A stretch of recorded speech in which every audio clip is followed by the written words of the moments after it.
TG Plus News edizione di Venezia, buon pomeriggio. In apertura del nostro notiziario la sanità.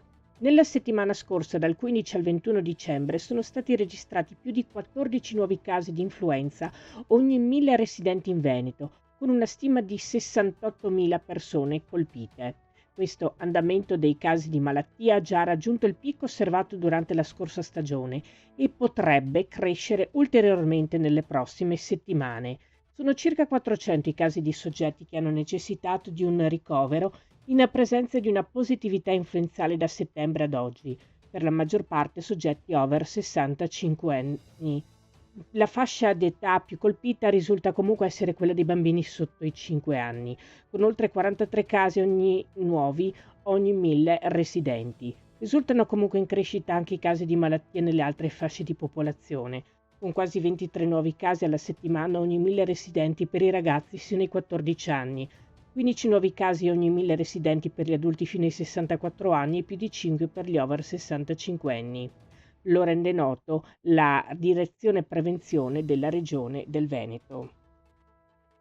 Cambiamo argomento. Il 28 dicembre è prevista la terza domenica ecologica della stagione. Si tratta dell'unica giornata del periodo natalizio 2025-2026 in cui è previsto un blocco del traffico in centro a Mestre. Tutte le altre misure sono sospese dal 20 dicembre fino al 6 gennaio 2026, qualunque sia il livello dell'ERTA previsto da ARPAV. È previsto il blocco della circolazione dei veicoli a motore dalle 8.30 alle ore 18.30 nell'area delimitata dalla tangenziale A57, dal raccordo autostradale compreso tra l'uscita Marghera ed il cavalcaferrovia di Mestre, dalla strada regionale 11 da San Giuliano via Orlanda, nel tratto tra gli svincoli in località San Giuliano e l'innesto alla strada regionale 14 via Martiri della Libertà e da via Martiri della Libertà con istituzione del divieto di transito. E da giovedì 1 gennaio a martedì 30 giugno 2026 un'ordinanza prevede modifiche alla circolazione veicolare, pedonale e della sosta sulle strade del territorio comunale di Venezia per consentire gli interventi diffusi di efficientamento energetico e di manutenzione dell'illuminazione pubblica e degli edifici pubblici. Il provvedimento, che sarà in vigore dalle 8 alle 18 e dalle 22 alle 6 del mattino, prevede interdizioni parziali di corsie di transito e o di marciapiedi. Un'apposita segnaletica temporanea renderà note le modifiche in corso.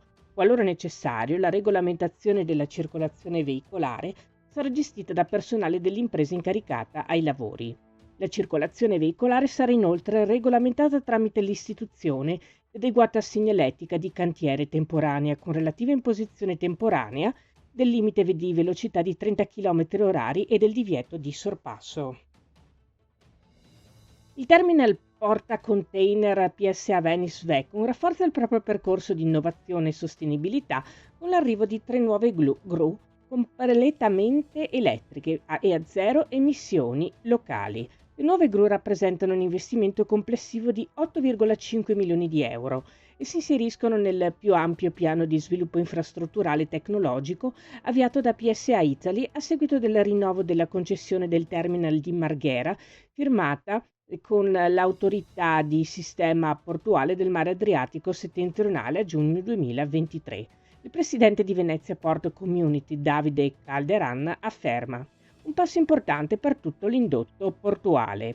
Si tratta di un segnale che vuole dare ulteriore impulso produttivo al porto di Venezia, generando lavoro a cascata sul territorio, in ottica sempre più sostenibile. Ciò dimostra l'importanza dell'economia del porto per tutta la città, la regione e il paese intero. Questa era la nostra ultima notizia. Grazie per averci seguiti. Arrivederci.